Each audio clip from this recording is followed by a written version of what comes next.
What the hell? Damn it. Ain't no intros, which is higher. We don't need no intro, baby.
All right. Hey, what's happening? What's going on, man? We How you are guys doing? we are covering Roman Polanski's apartment trilogy tonight, man. We got Stone Gassman, Uncle Bill and CK, DEADPIT Radio, simulcasting with DEADPIT. It's an hour to kill, but Yeah. wasn't with the Eurocrypt like we usually Good do. luck talking about these movies for just these three movies for just 1 hour. It's probably not going to happen. It'd be a little bit longer than that. Knowing us, yeah, it's going to go a bit longer, yeah. Yeah, but man, how y'all doing tonight, man? I'm doing good so far. Yeah, this is like something I've been dreaming about doing since we talked about a couple of these movies before. I mean, Repulsion, I know we talked about, and yeah, we did. Rosemary's Baby, I've talked about a million times in a million different places, but like it just absolutely blows my mind that you haven't seen this that movie before. It's like I can't. That is odd. Yeah, I mean that's definitely a classic. I think amongst horror fans for sure. So, but yeah, It's these not other for having like the one because it's always on the UK TV, all the time, every couple of months. So I don't know. It's just weirdly just bypassed me. The problem with it is too is you probably knew the ending like way before this is it. Yeah. And then going back to it this time, it's like that ending. It doesn't matter if you know or what. It still packs a punch. Yeah. Mm-hmm. Yeah. And I know that we had talked about doing this on the DEADPIT channel for a little while, but yeah, I mean, I'm happy to talk about it with you guys because these are movies that definitely we haven't covered on a regular basis on the show, especially the other two movies. I don't think we've ever talked about. Right, and Really? I know the Polanski name. It's got a lot of controversial shit with it, but it is what it is. The dude made some great films. That's what I know. Yeah. At this point, like with so many of these filmmakers, you kind of got to separate the films from the guy making it. Because there's so many of them that have just done horrible shit that like we wouldn't be able to watch anything. Well, it's what's weird with him though is like Hollywood didn't really seem to give a shit because like he was still making he's still making mainstream movies just up until not that long ago, really. Yeah. Although he can't step foot in the United States, of course, but yeah, he's he's 92, I believe, years of age. I was kind of shocked when I seen that because he was 40 something when he did The Tenant. Playing the role of a 30-year-old as well. 43. So, yeah. Okay. A lot of critics panned him for but it's like what he said, without jumping the gun with that role.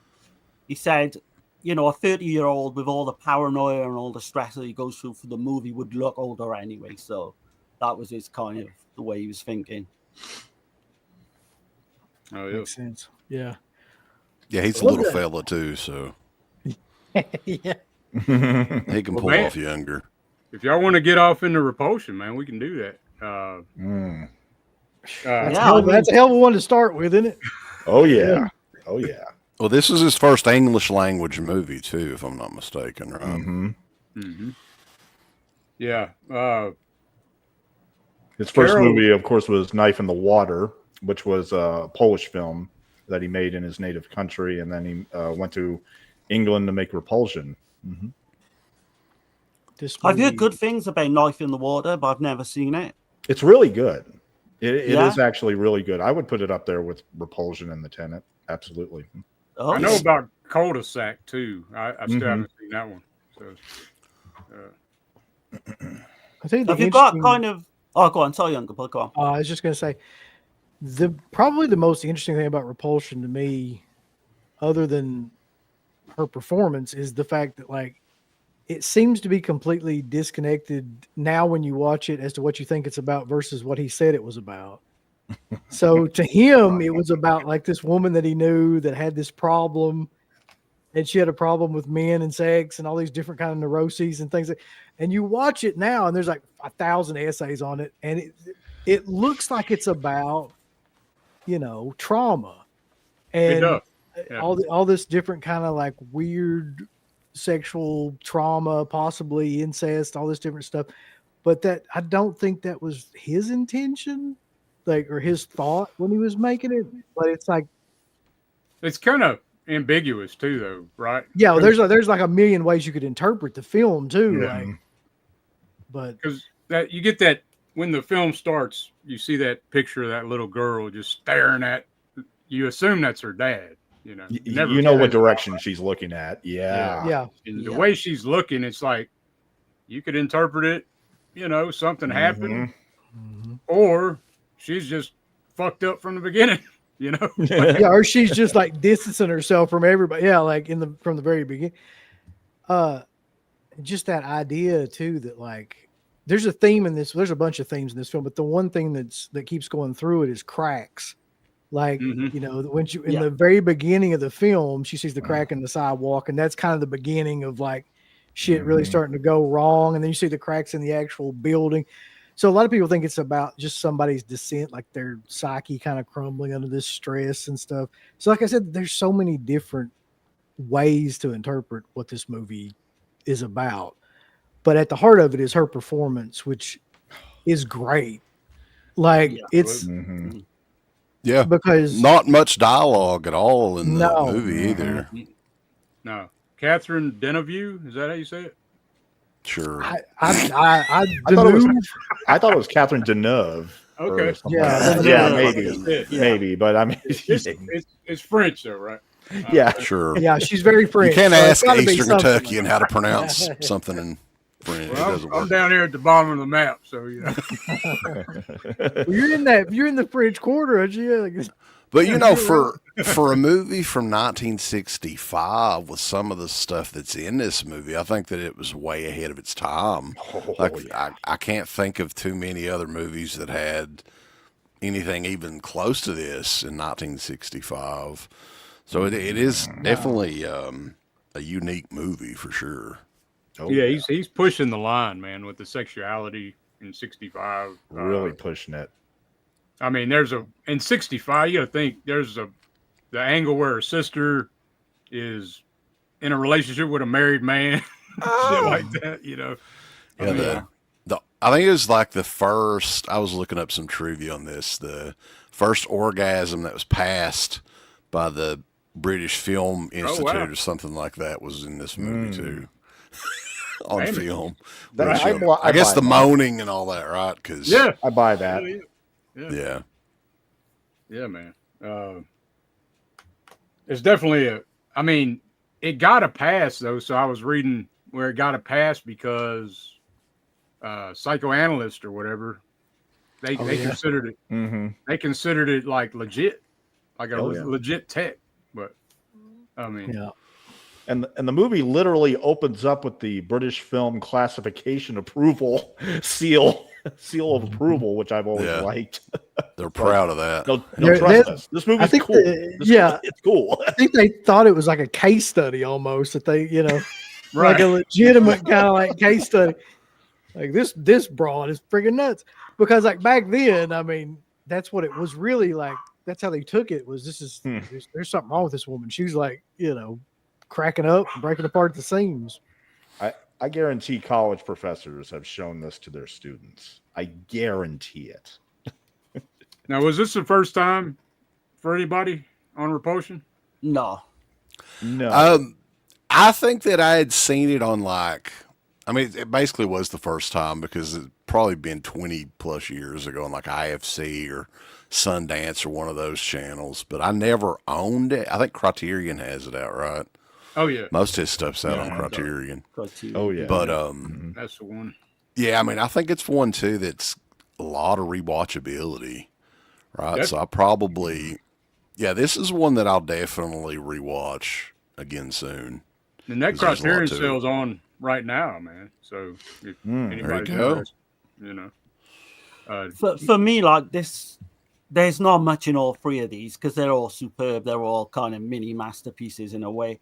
But I think Repulsion kind of is my favorite out of the three. Okay. And that's without I'm not putting the other two down in any way, shape, or form, The things he was doing with the camera, that eye shot, the first scene with the eye, and she had to keep still, she had, with her eyelashes and all that. Right. It's like genius, you've got reflections in the kettle, and you've got the jump scare, which is one of the greatest jump scares I think I've seen of that man, when he's in the bedroom.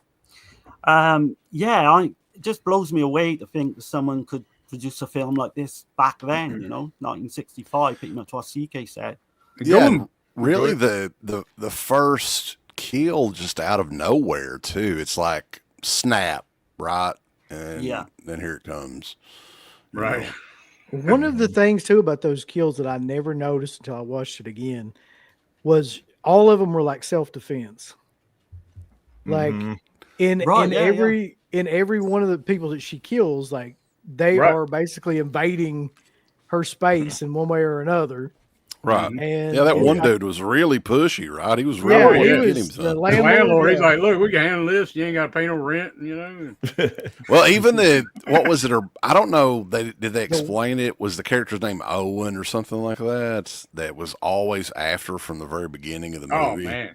That's you're talking about Colin. Pushy, right? Colin, I think, yeah. Colin. There you Colin, go. yeah. And he's just a fucking pushy asshole that won't let her like have, any kind of space or anything. And he at the scene where he's knocking on the door and stuff trying to get in, she's like, no. And then he just forces his way in, basically. He won't take a hint. No, he's completely close. Watching it back this time with that damn dead rabbit. You guys ever had rabbit before? I have not, and I probably never will try it now. Yeah, I've ate rabbit. Yeah. There's no nutrition from a rabbit. You won't get no nutrition. You'll starve to death if you try to eat rabbit, basically. But I have ate rabbit stew and shit. That rabbit is the perfect metaphor for this movie and for her character, actually. Right. That's what I was thinking this time around when I was watching it. I was like, that razor blade by the rabbit. I'm thinking, is she killing? Dude, was that a real rabbit carcass too? Like, holy shit, that looks so real. Probably was. I think it was. Oh, yeah. I think they kept it on set for like 3 days and it absolutely stunk. And she almost like vomited when they were doing the scene. Like in the 60s, those directors, like, they didn't give a shit at all. Like, they just didn't want to hear. Well, you wanted it to look as realistic as possible. And then I guess, I mean, at that time, like, Dick Smith would have been like the only one that could have done something that would look that real. So it's a cheaper option. Yeah, it was definitely real. Stench. But yeah, I've never noticed that before. I was like, is that her kid trying to, like, symbolically killing sex, because it's weird. She has these urges, but then she don't follow through on them, like it's like she's ashamed of, like when you see that hand come grab her tit through the wall. Yep. If you look close, that whole scene freaks me out, by the way. Yeah. Oh, where she's walking down the hallway and the hands are all coming out like the different. Yeah. And she's like loving on them back. If you notice, at she some kind of point, wants it, but it's weird. It's very. it does seem like that's kind of what he's trying to say is like, here's a woman that like wants intimacy, but like whenever she's around it, she freaks out. Like it disgusts her. I think that's where he was going with it originally, like the original idea of it. Like, there's something wrong with her. Like, she wants this, but she's, doesn't want it at the same time. But it branches off into so many other like parts throughout the film too, that it's kind of amazing that he got all that into one movie. Well, and I think that with this movie too, you're kind of left wanting more because it is kind of a brief. I think of the three, it's the briefest of the three movies you're talking about. Oh yeah. So this was totally captivating throughout the entire run of the movie with Repulsion, I think. Absolutely, man. Basically, you can't keep your eyes off of her. But her performance is so understated. That Nazi jazz. That night. And needless to say, her beauty is so hypnotizing that you can't look away. I mean, I'll be honest with you guys. I saw this movie for the first time when I was 13 years old. That's a good time. Traumatized the fuck out of me. I was freaking out at like, okay, is there somebody behind the door? Is there not somebody behind the door? Like, you see those shadows at the bottom and everything. Like, it was freaking me out. I mean, I saw it late at night on VHS, and I got to thank Leonard Maltin because he's really the reason why I found out about the movie in the first place. I ordered a video of it, and I saw it at 13, and then I watched it with my dad, who was kind of surprised I wanted to watch this. He thought like, oh, Polanski, this guy is such a sicko. But he couldn't deny that the movie got under his skin. It really did. I've seen it 20, 25 times since then. And it without a doubt, it is the most disturbing movie I've ever seen in my life. I mean, to this day, that ending, I even at 13, I knew exactly what Polanski was implying, and it traumatized me. There's very few films that have the atmosphere of that movie too, of Repulsion. I mean, it has this atmosphere of like just pure dread all the way through it. Like, that nothing good's going to happen at the end of this movie, but like you're just keeping like going along with her. Like, as everything, shit all falls apart like for her too. You don't even know if she survives the nightmare. I mean, not to give anything away, but I mean, we don't even know if she survives the whole thing. Yeah. Everything in the film as well is there for a reason, because you get a scene early on where she sees like this worker when she's walking across the street in London. Yep. But then he pops up later on in the film as well. During one of those violent scenes. And it's all for a reason. It's just an amazing and film. The damn ticking clock throughout the film is it's like it just keeps getting louder. That seems to be a regular thing, like in all these movies. That in the background, like I don't know. Was there a ticking clock in the Tenet? Because I remember there was one in. There was. Okay. Yeah. Mm-hmm. Wow. I think he said he wanted to catch like the fact that she's autistic or what have you, with the or the clicking clock all the time. And he's trying to pick up on things like that. But in a nutshell, like, we think we've got, by watching it, we realize what's going on with that final scene, with that picture. But there's so much more, like Uncle Bill said to it. You could watch this 100 times and get something different. And I know Dirk's a big fan of, films like that, where it's not spelled out for you. Right. It's my favorite. I mean, I've said it before, man. I mean, like, I love horror out of all the genres, but ambiguous film is my shit. Where it's not spelt out. Well, The Shining is one of your all-time favorites too. You talk about it quite a bit. Yeah, definitely. I bet you would like William Friedkin's Cruising too. Now that's ambiguity to the nth degree, right there. That Al Pacino scene at the end, it's like, what the hell? I love that film. And the guy that shows up twice, that gets murdered and then shows back up for no reason, like, I'm just like, shit. And there's like 2 or 3 different killers in the film as well. It's who knows how many you just like don't that? know. He kind of throws you off with that as well. But this one, I definitely got like a giallo feel to it as well. It must have influenced a lot of giallo films to come. I think it goes beyond even that though. It's like it's a avant-garde fucking right. Jallo fucking, almost like it's definitely a character study piece. It's like all these different things. It's a drama, it's a meditation on, relationships, and just so much stuff is packed into this movie.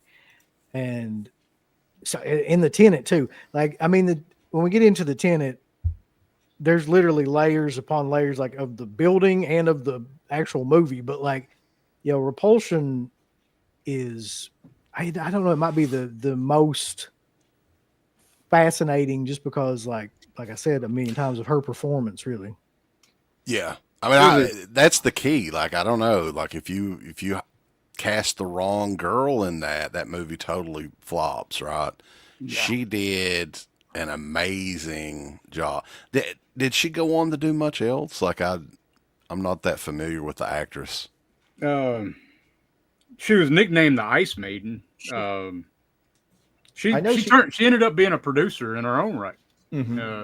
She did quite a few films afterward. I mean, mostly French movies, but we also got to give a shout out to the cinematographer Gilbert Taylor, who was nominated for a BAFTA for this, as well as Polanski's Cul-de-Sac, and he later shot Star Wars. Mm. Yeah. I mean, man, I mean, the cinematography is insane. That creepy, older than death, black and white, like, oh man, it's just wonderful.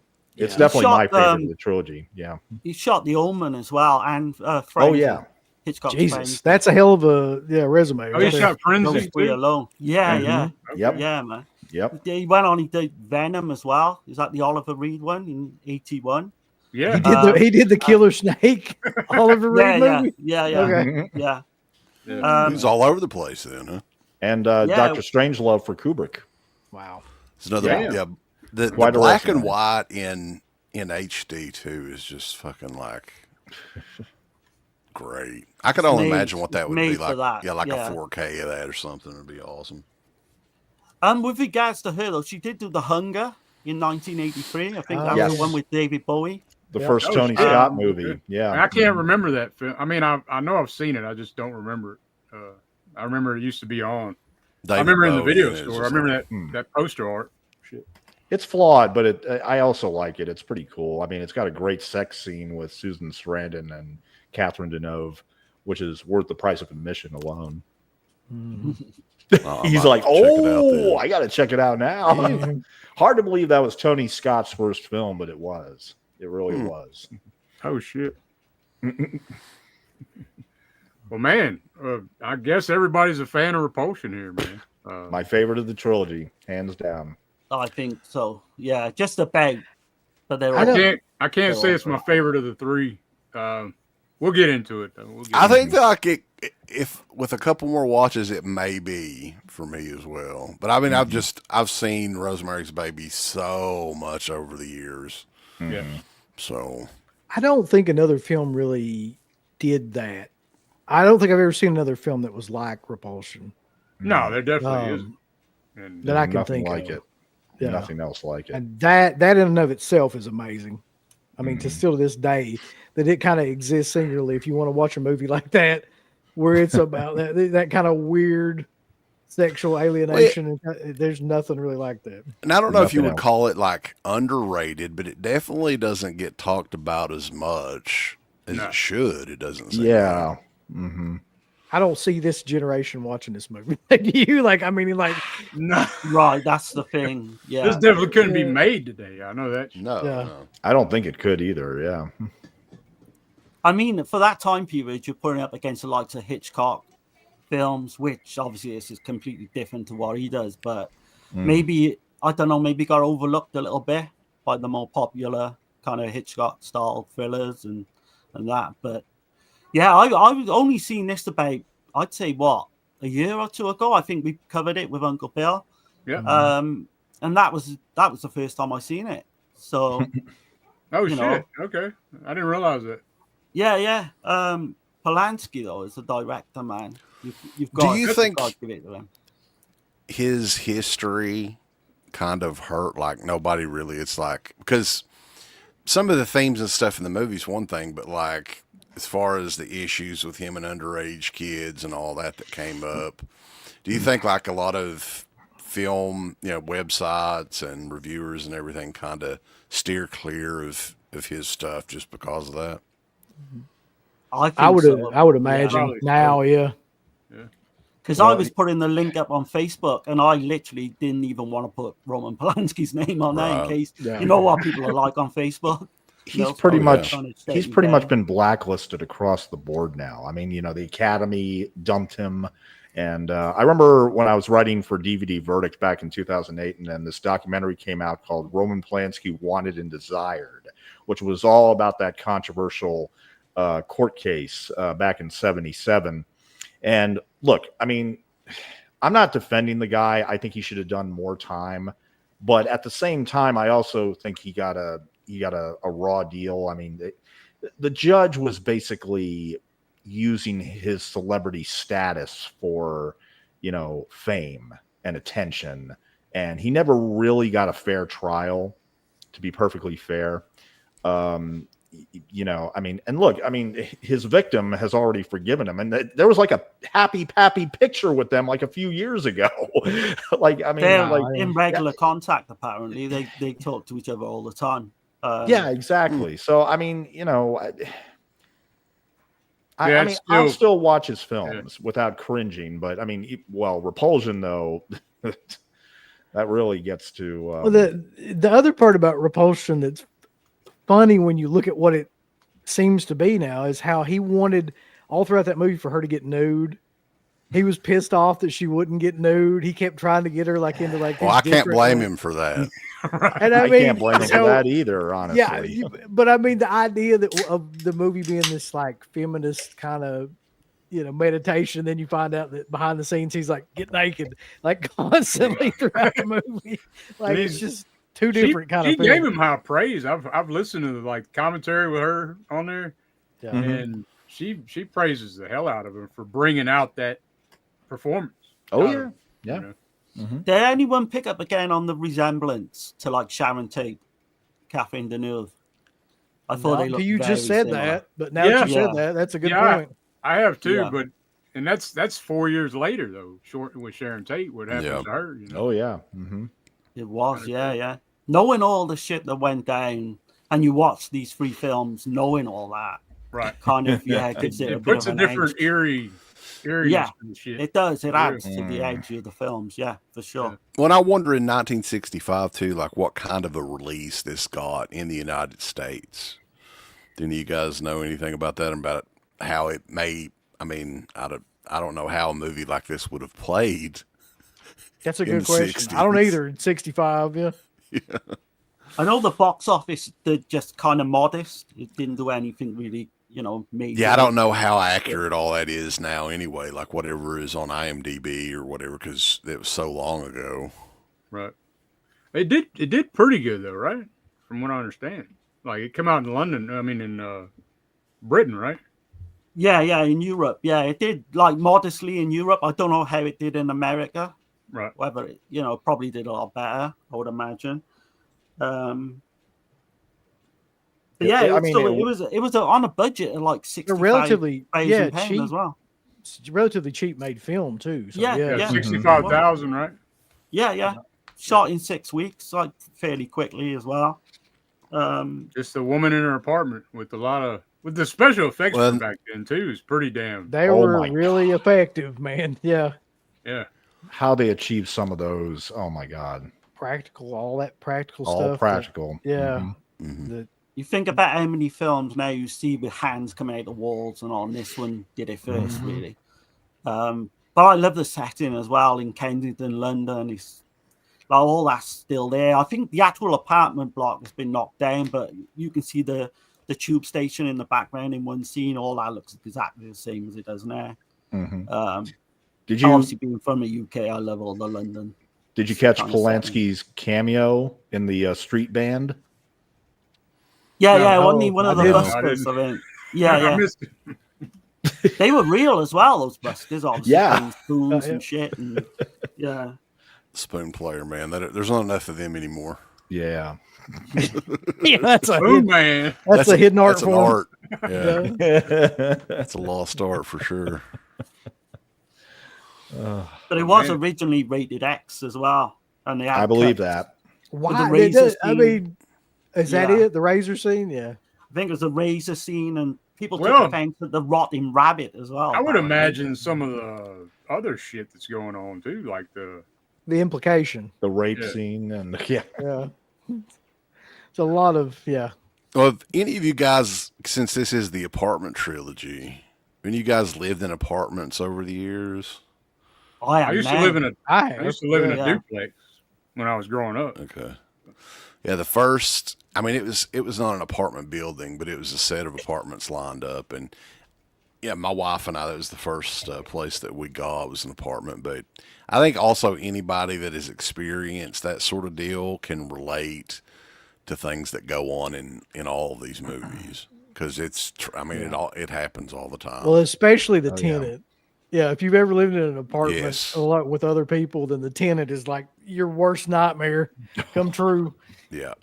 Yeah. Oh yeah, you can hear everything where I am now. You know, I'm above people, but either side of me you can just hear shit through the walls. You got to kind of switch off at times. But no, what would you all rate this out of 10? 10. I'm presuming it's all going to be high. 10 out of 10. Okay. 10 out of 10. Okay. Mm-hmm.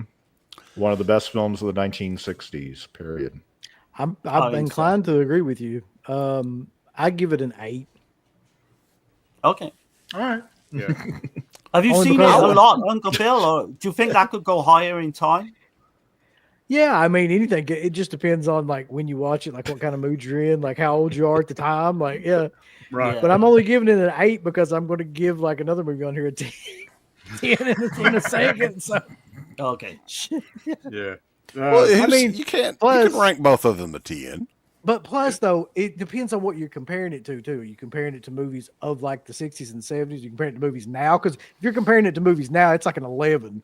Yeah. So I don't know. Yeah. Like, Yeah. you know, Yeah. I agree with that. So, I would say 10 out of 10 as well, just because looking back at the movie, there's not one thing that I would change about it. I think that Yep. it's perfect. Mm-hmm. that's a fair point. Yeah. I mean, what would you change, really? Yeah. I Well, I mean, got it she down, would like- be in that 90 a little bit longer, maybe.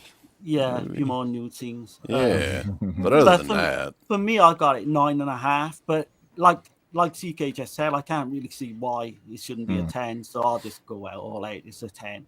I'm just going to say 8 3/4 then. How about that? 3/4. That works. You contrarian. No, man. It's groundbreaking for sure. I mean, Yeah. I seen it. I wish I would have seen it a lot earlier.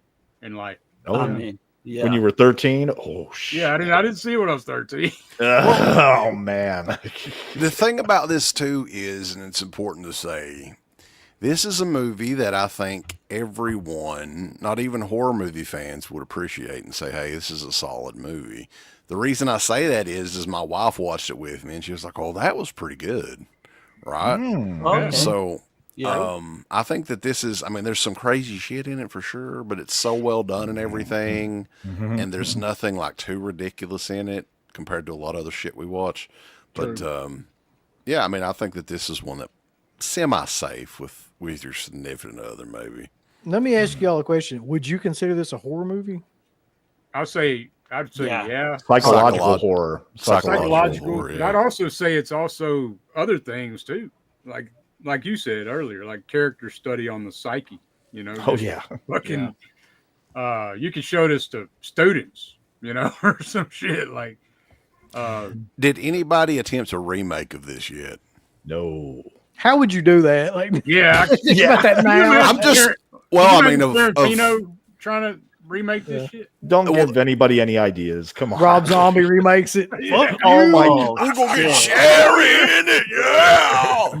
Get your ass away from me, motherfucker. Come on, Sherry. It's like, what the hell? How would you do Jerry it? Moon. Oh hell The no. skull fucking That- shit out of you. Can you imagine Sherry Moon Zombie in that role? That'd be amazing. I'd watch that. Oh, my God. I would pay to see that. Hell yeah.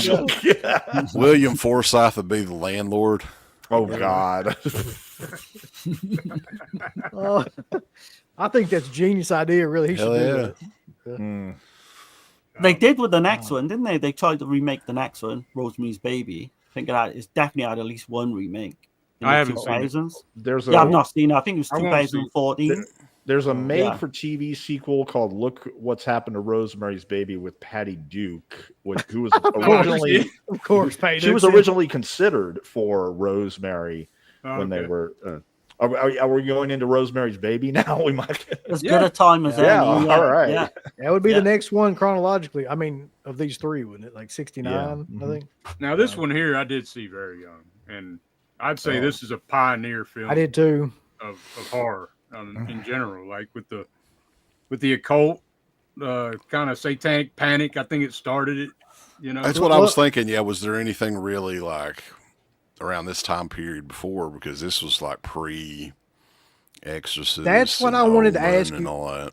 Was this because my big thing with this movie was this the first movie where it's like everybody in the film is in on something, but the protagonist doesn't know it, and then at the end, like that, is this like one of the first like the whole town's in on some shit kind of movies, or has there been like other movies before this? I'm sure there's I'm been sure some. there had. Yeah. But I would say that this, like, you got to think the classic horror, like monster movie horror, going into this psychological type horror with the occult theme.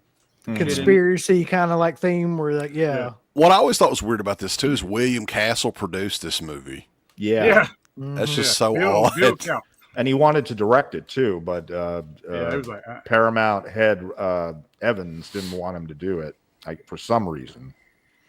He wanted what a to do different movie gimmick. that would have been if we Yeah. They would have handed out rattlers or something. He You literally Oh yeah, wanted there would to have do been that. some gimmick. Yeah. There would have been He some wanted to put gimmick. buzzers on the seats in the cinema, and Polanski said, "No way, man." Are you shitting me? That would have the baby would have had horns and a tail and hooves. It just is like two totally different worlds. That's just so odd. Oh my god, yeah. Yeah. But where do you even begin with Rosemary's Baby though, man? Like, I mean, yeah. Oh. Where do you begin? You can go through the I'd say cast, I mean. the apartment building. I would say, yeah, you know, John Lennon was murdered. He lived in that apartment building. Yeah, the Dakota building, wasn't it? Yeah. the Really? Dakota building. Oh, He was, wow, I Yeah, didn't know yeah. that. That's In where it was 1980. shot? Oh. Yeah. Yeah. Interesting. It's called the Bramford in the movie, but it's the Dakota building.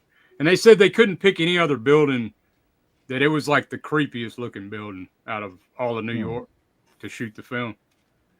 But I'd never heard that. Well, one of my criticisms for Rosemary's Baby, and I've said it before on Region Free, that look, in 1968 there were three landmark horror films: Roman Polanski's Rosemary's Baby, George A. Romero's Night of the Living Dead, and Peter Bogdanovich's Targets. Right. Rosemary's Baby, I mean, considering this is the apartment trilogy, what I found a little off about this one was that I felt that the other two apartments in the other movies had personality, like they actually became characters almost in a sense. yeah, This apartment I thought was just drab. I didn't think there was anything about it that made it special, or it didn't come alive like the one in Repulsion did. You know, I mean, aside from the ticking clock motif, I didn't find anything special about this particular apartment. I've seen Rosemary's Baby 3 or 4 times, and it's my least favorite of the trilogy. I mean, I have nothing but respect for it, and yet at the same time, upon rewatch here just today, I found myself thinking, you know what? It wasn't working for me like it did before. Maybe I think it played a lot better in '68.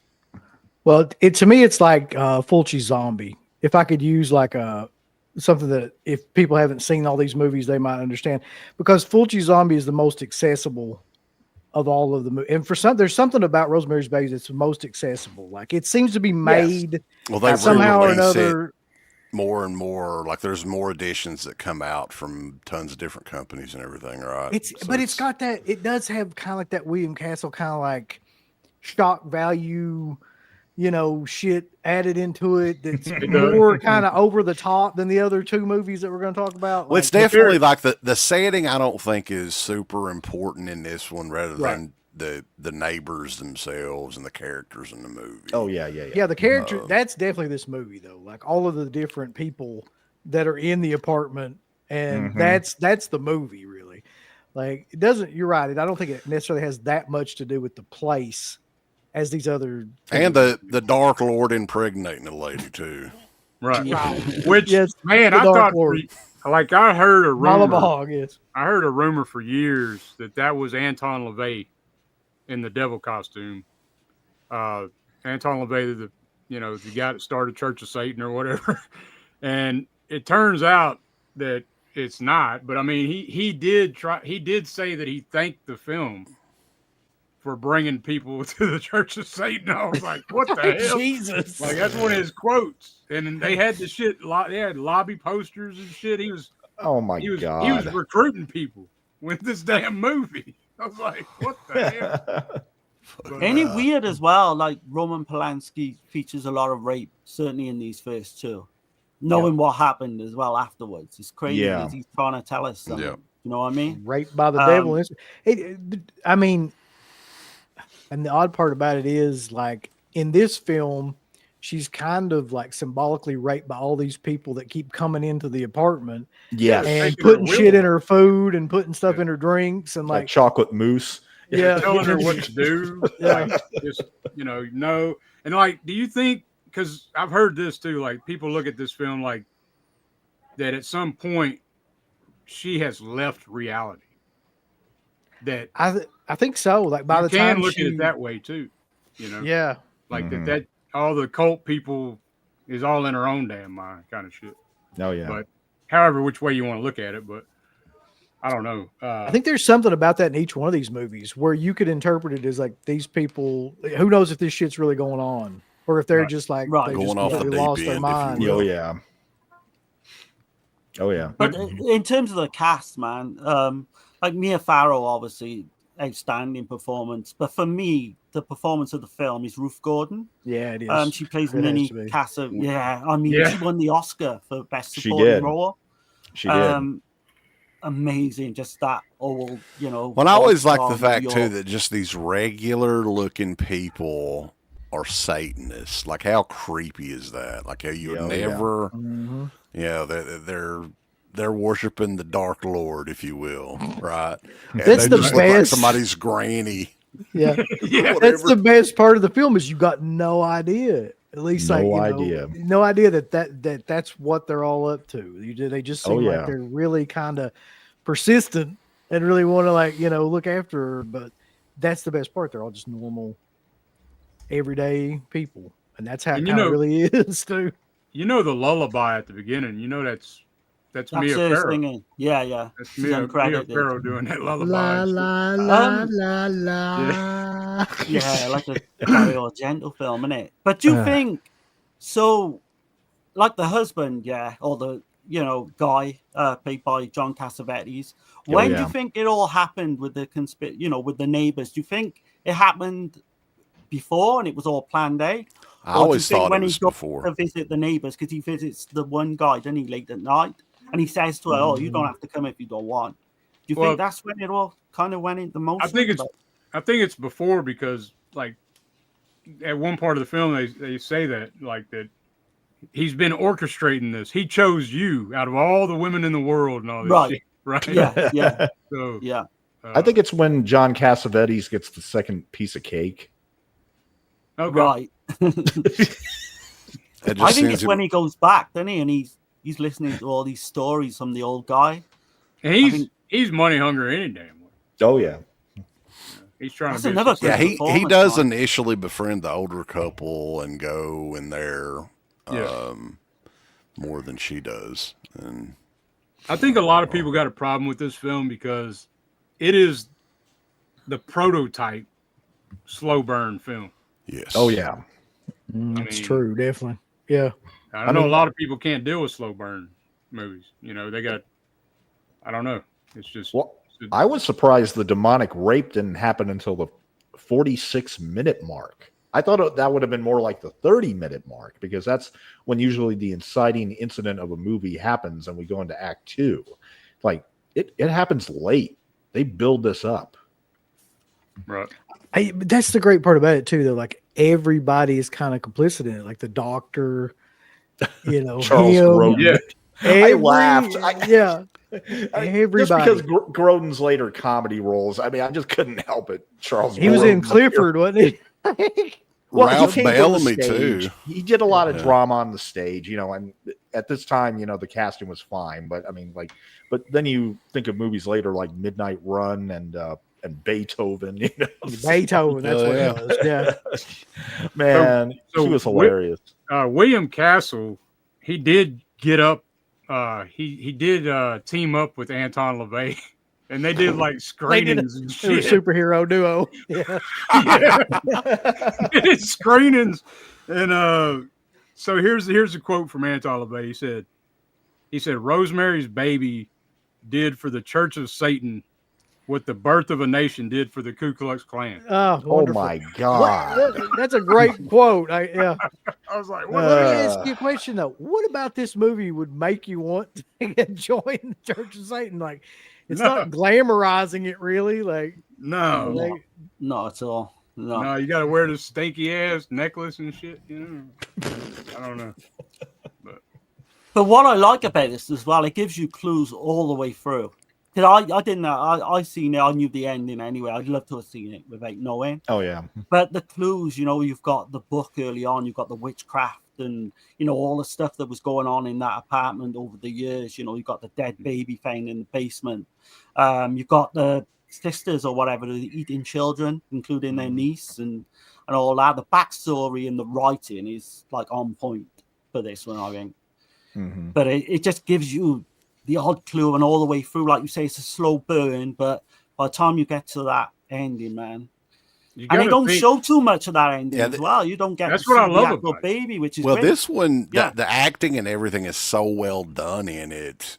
Oh yeah. To me, the length of it doesn't really affect it because, like, it's just very well made. The characters all flow. Especially the first time you're watching it, you're like, what in the hell is going on here? You know. what do you guys think now about as you watch like the grape scene now? Because there's a part of me that's like that whole thing where she's like, wow, this is really happening. It's just a little, I don't know. It's really Was she enjoying it? And you notice who that is that's talking to her before it happens. That's supposed to be Jackie Kennedy. Oh shit! Yeah, Yeah, I didn't know that. it's talking to her and shit. Jackie Kennedy. What? Yeah, when they're tying her up, when they're tying her leg up. Jackie-o? Yeah, No, Was it really? I didn't it's pick up supposed on to be that. Jackie Kennedy, man. I got to go back and watch that again because that's going to Watch like. it. You'll see her coming down the staircase in a white gown and shit. But I mean, But yeah, it's a little over the top. This was- guy that gets was what about I'm the- saying. yeah, it is. That was about the time she appeared in Hustler, I think. Jackie Oh, Kennedy. Yeah, Jackie Kennedy was in like was the in second issue of Hustler magazine. Larry damn. Flint got pictures of her, and he said, "Oh yeah, first pussy." There you go. Larry Flint would do that. Yeah. She's wilding out. Shit. That sounds fucking- But he's got the reoccurring theme of suicide as well. You know, jumping from buildings. Certainly in the last two of these. Yeah. And you've got the scene early on as well with Terry when she meets Terry and they're doing the laundry, and that's like a great character as well. And then she kind of, you know, her downfall literally within 2 minutes of knowing her, seeing her on screen, and the reaction of the old couple as well when when she's dead on the floor, you know, With and the splattered on the floor type thing. Yeah. It's like They're playing it off. Their reaction is really off, but you don't know what's going on at this point, obviously, but.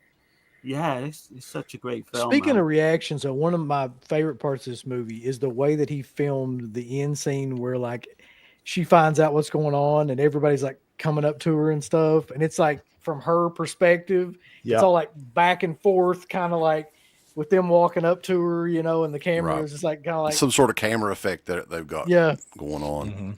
I love that, the way that he filmed that, because it's just so disorienting as to what like the situation would be when if you found something like that out, and then all these people are there, and it's like, yeah, it's almost like she's getting ready to faint by way of the camera. Yeah, because you're right there with her. I mean, it's almost like they're putting you in her shoes. Yeah, and because you have been throughout the whole movie, right? So I think that was a pretty good move. Mm-hmm. That's the ultimate betrayal, though, right? I mean, Oh yeah, man, shit, selling your wife out. to Satan. Yeah, I don't think it gets any worse. Right. He says to her as well. He says something along the lines of, "Oh, we can still try for another baby. Yeah, we can have more when she children. thinks he's dead." I don't think it works that way after Satan. Can have a baby that's not the devil's spawn, honey. Right. We got it made for life. Yeah. But where you see her in that film, and she's lost a lot of weight. That she literally lost a lot of weight in real life because she was going through a divorce with Frank Sinatra, and he turned them on set. Yeah, and he give her divorce papers on set. Yeah, the lawyer, his lawyer shows up with divorce papers, and he says, "You're no longer Mrs. Sinatra." Because she's supposed to be doing a movie with Frank Sinatra called The Detective. Yep. Yeah. And you know what's funny is he's like, Rosemary's Baby or me, and she said, "I can't quit the film," and he so he served her ass, you know.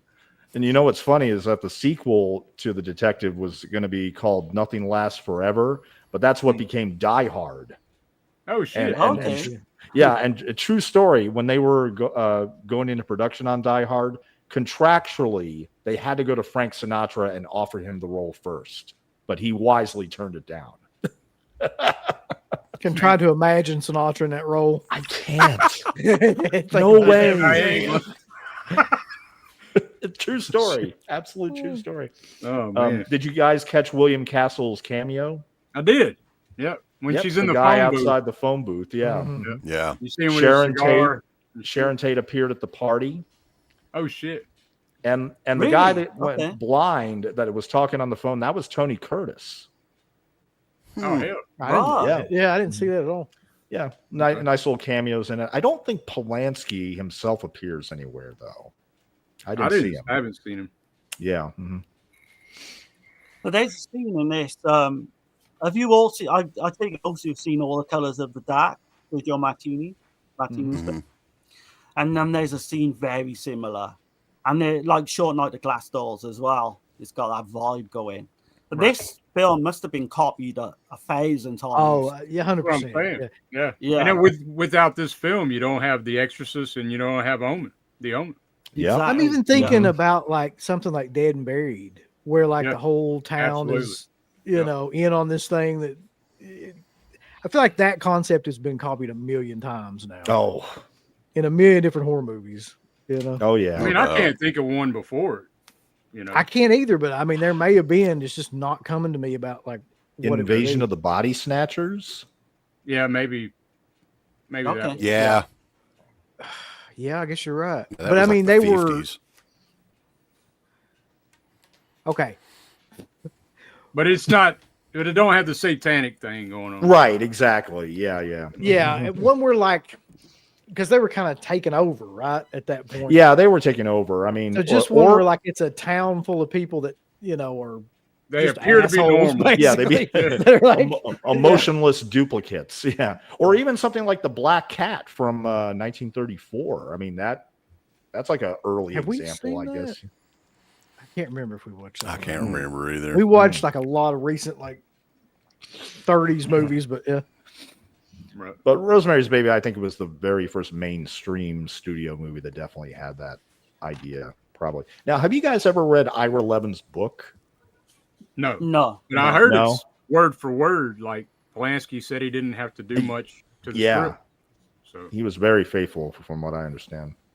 And like as you get with all these films, like The Exorcist, everyone like says there's rumored curse on the film, but the guy who did the music died of a brain injury, literally within 6 months, a year of this coming out. I was reading.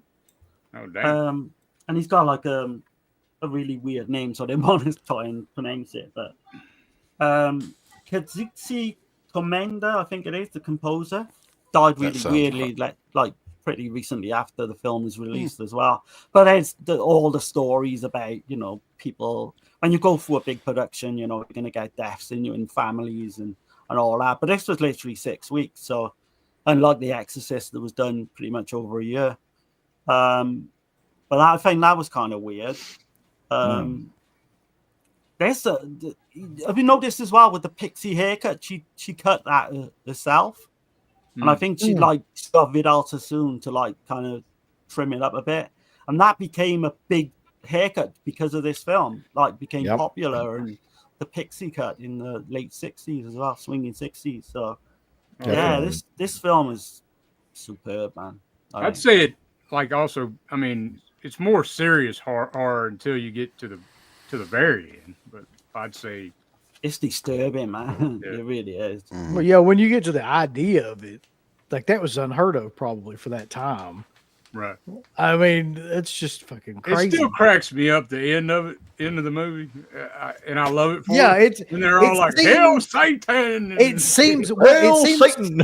Like, was he trying to be like darkly humorous? Because it seems like that. Like that's the tone. I don't know how the fuck like you watch that and you're just like, okay, this is dead serious. I think like, he may have just wanted to smack the audience in the face or whatever. They're like, there's no question what the hell's going on here. I vote for that. Yeah.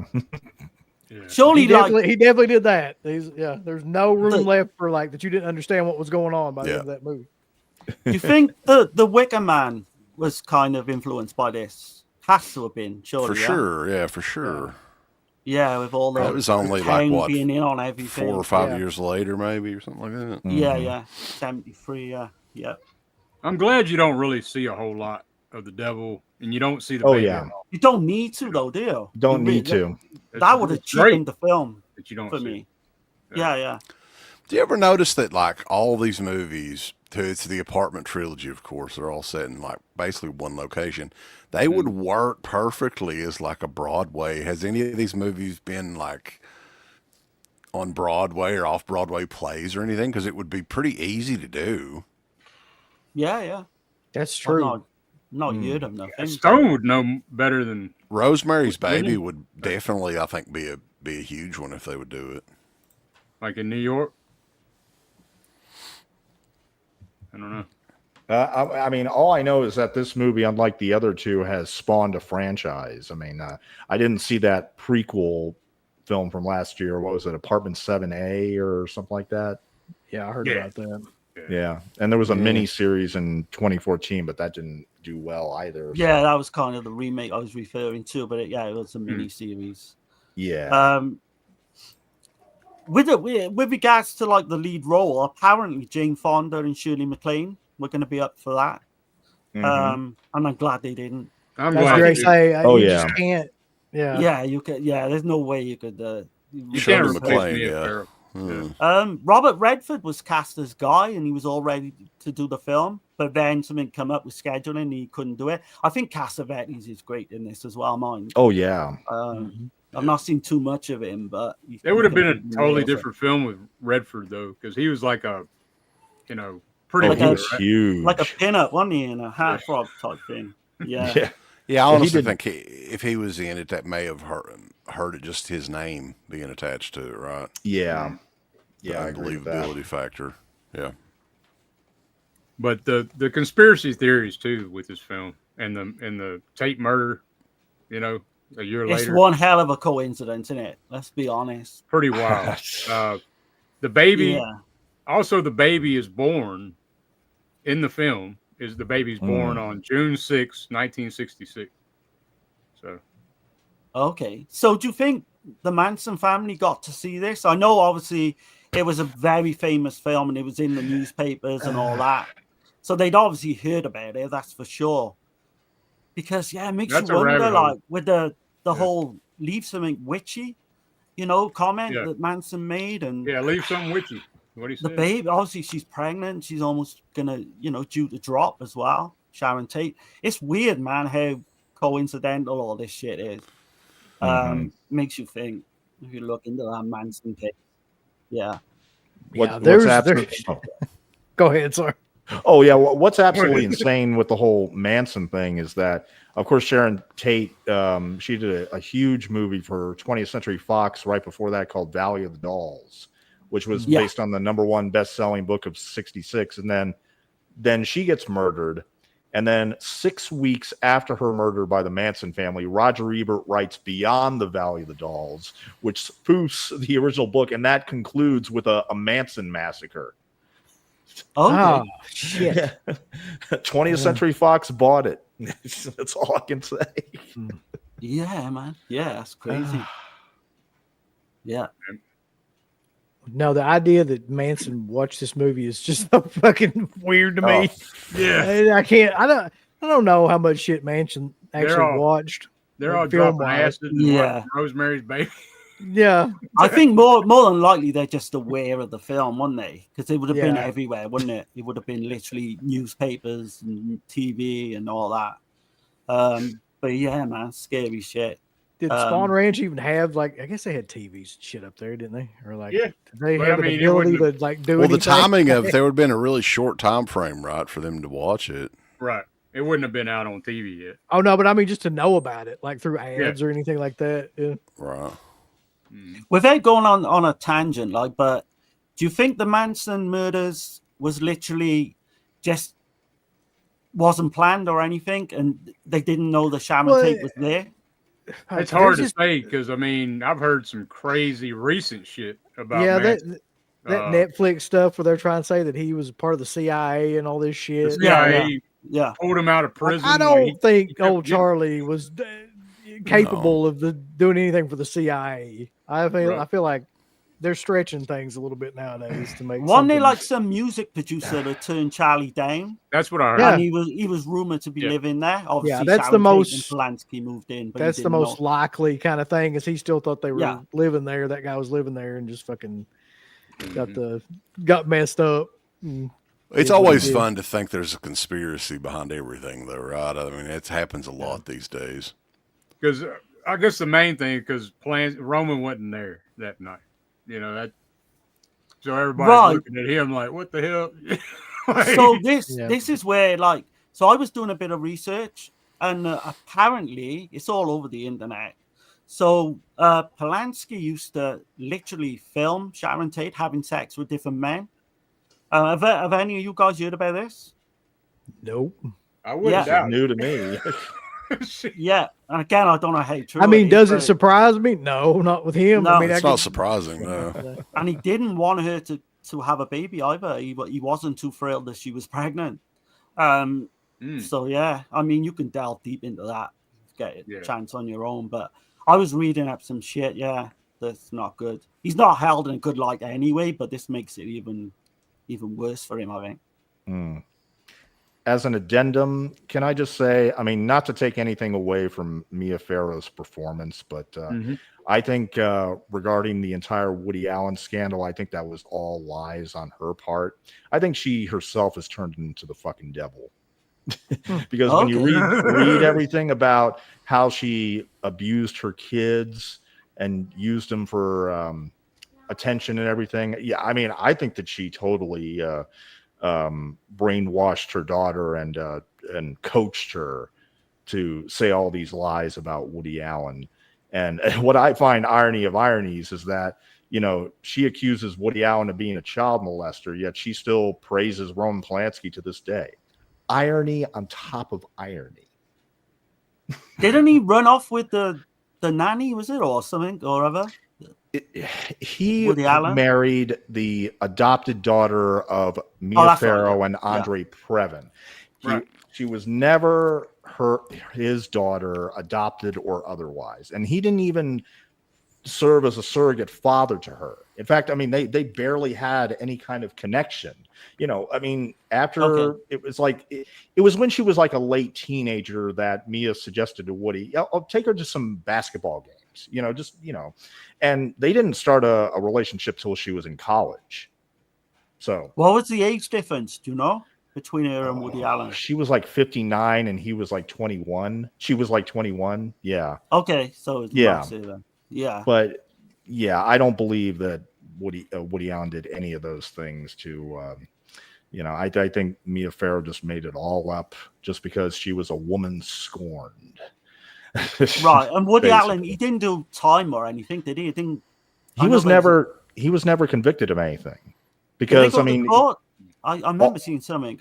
All the courts all It's the like all courts over and- tabloids and stuff, Yeah. though, right? all the Yeah. courts and all the psychiatrists that looked at it and I said, know "Yeah, it Woody Allen ruined his didn't do name anything." because I remember hearing that Yeah. shit, and everybody, that's what they automatically assume, you know. Yeah. Mm-hmm. Yeah, Yeah, because it's a after big Rosemary's Netflix Baby, she series. did like 12 movies with him, and then that was Right. it. Yeah. I seen the Netflix series recently. I'd say recently, like a year or two ago. Yes, And it does yeah. paint him in a very bad light, doesn't it? Very one-sided. Very yeah. one-sided. Yeah. But I didn't know all the shit about her sexual abuse and all that when she was younger. Yes, I think that's where she drew a lot of that stuff from. Mm. And I read her book. I did, to be perfectly honest, I did read her book. I didn't buy a word of it. I Okay. just didn't. Yeah. Mm-hmm. So again, you're all probably gonna say what 9 out of 10, 10 out of 10. For me, this is a 10 out of 10. I mean, for everything that it's done in the horror genre, it's I might have my nostalgia goggles on and shit, you know. But for me, it's a 10 out of 10 film, man. I'll give it an 8.5 out of 10. I don't love it. I mean, but here again, I said right from the beginning that it's one of the landmark horror films of '68. Honestly, I just never found it. I mean, considering how disturbing I found Repulsion, I just didn't find this nearly as disturbing. I mean, it's definitely got images that will haunt you. I can't help but think about the Sharon Tate shit when I watch it, though. So it kind of gives me that eerie vibe. Yes. Yeah. It does. Yeah. Mm-hmm. But I'm probably with you, an 8.5, but I've only seen it once. I'm pretty sure that's going to rise. Yeah. Probably 9.5 eventually. And that score, dude, like when she actually sees the baby, and that score kicks in, holy shit. And the reaction on her face is just, man. I thought that was an interesting choice of her, like at the end too, like just kind of deciding, all right, well, it's still my baby. Go with it. Fucking go with it. Let's see what happens. She accepts the damn Antichrist, right? That's what makes it even more disturbing, though, isn't it? Yep. I think for sure. CK, what would you give it out of 10? I would probably give it a 10 out of 10. Fuck it. Yeah, I can't argue with that. I can't argue with that. What about Uncle Bill? I'm going to go back then because my thing's all out of whack as it is. So I think I give Repulsion a 9 and then this an 8. Okay, that's fair. Yeah. Because when I'm looking at those two movies, I mean, this is to me the lesser of those two films. So yeah, I can't. Definitely not for everyone, I don't think, with the slow burn and all it's that. Definitely not. Youngsters are not going to watch this. I do remember the first time watching this though. The suspense was kicking my ass. I was like, is she gonna kill the baby? Like, I didn't know what the hell was finna happen. That suspense was like, it was really getting me the first time, So first time, did you guess what was going on early on? Because obviously it gives you enough clues eventually. But did it just come as a complete shock, especially with her husband involved and all that? I had no idea. I didn't pick up on What do you think about like that? Like, for instance, like if you're someone that's never seen the movie before and you see, I'll got it back here, like this artwork kind of almost gives it away, right? Yeah. How do you guys feel about that sort of thing? Because like in Hollywood nowadays, most of these movies, let's be honest, we don't want to see them anyway, these newer movies. They give away the entire movie in the damn trailer. Right? Oh, yeah. There's no subtlety at all in Hollywood. That's the artwork. The original You know what I'm artwork. saying? That's the one. By the way, my favorite Rosemary's Baby ripoff is arguably The Devil Within Her with Joan Collins, aka I Don't Want to Be Born, which is man, that film's crazy. That's the one with is that the real like title? Like it's I don't want to be born. This is the one where she works as a stripper, but she never gets nude. sad to hell. say. It's And got this like dwarf- midgets in it as well. Yeah, this Like, dwarf- Oh, that Yeah. sounds great. this dwarf yeah, it's curses her crazy. baby and said, "Oh, you're gonna have the spawn of Satan," and like Dwarf. like Holy shit. like you see the baby like push somebody in a lake and kills them, and you just see this hairy hand come up, and I mean it's got Donald Pleasance in it. Now, where do I get as this a- movie? Because I need to watch this Yeah, I gotta immediately. see this shit. I've It's seen on it, man. Blu-ray. It's wild. It is Who wild. put it out? What company released it? Oh, this was Scorpion releasing. Oh shit! Well, I'll never find Yeah, it. now. Scorpion releasing. Yeah, it's pretty hilarious. It is pretty hilarious. But of all the Rosemary's Babies ripoffs, that's my favorite. Damn. Probably on YouTube somewhere. I would Yeah. imagine. Probably. Yeah. Easy to And- stream. And the funniest thing is, of course, Ruth Gordon winning the Academy Award. She would go on to be in one of my top 3 movies of all time, which is Harold and Maude, Mhm. where she played Oh, okay. Maude. Yeah. Total gilf in that movie. Total gilf. Oh, shit. Oh, Gil. Damn it. Yeah, Mia Farrow was nominated for an Academy Award for this movie. Was she? Yeah. She was, yeah. She was Oh. nominated. She didn't win, but Who And won Polanski that year? Do you know? Nominated too. Yeah. I don't for know who won that screenplay. year. I know that her film. I know that Rosemary's Baby blew away Frank Sinatra's movie though. Yeah, Oh, it well, did. yeah. Like he was It did. he was butthurt. He didn't like the fact that she was doing that scene, the devil, the devil scene, right? Right. He's like, this ain't a part for you, That Like, probably helped them get divorced then, in a way. Right. But she went on to do like See No Evil in 1971. That's like an amazing film where she's blind. Yeah. She's got, Oh, like, that's a this killer. great film. Yeah. Yeah, And- yeah. and of course, Haunted great of actress, Julia man. as well. And of course, Lauren's favorite, The Haunting of Julia, which I've Yeah, never amazing seen. film. But I mean, what? The Amazing Haunting of film. Julia is awesome. Oh, Oh, yeah. it is? We watched that, didn't we? Yeah. Yeah, that Yeah, was when we that's a covered great- it, Colston. It's a Funny great enough. movie. Yeah. Yeah, very underrated. That's like a UK version of Don't Look Now in a way to me. Mhm. Always said, but no, I mean, I'm glad. It's 2 for 2 so far. And So obviously, it's going to be 3 for 3. Get this shit Yeah. because I had no idea real quick.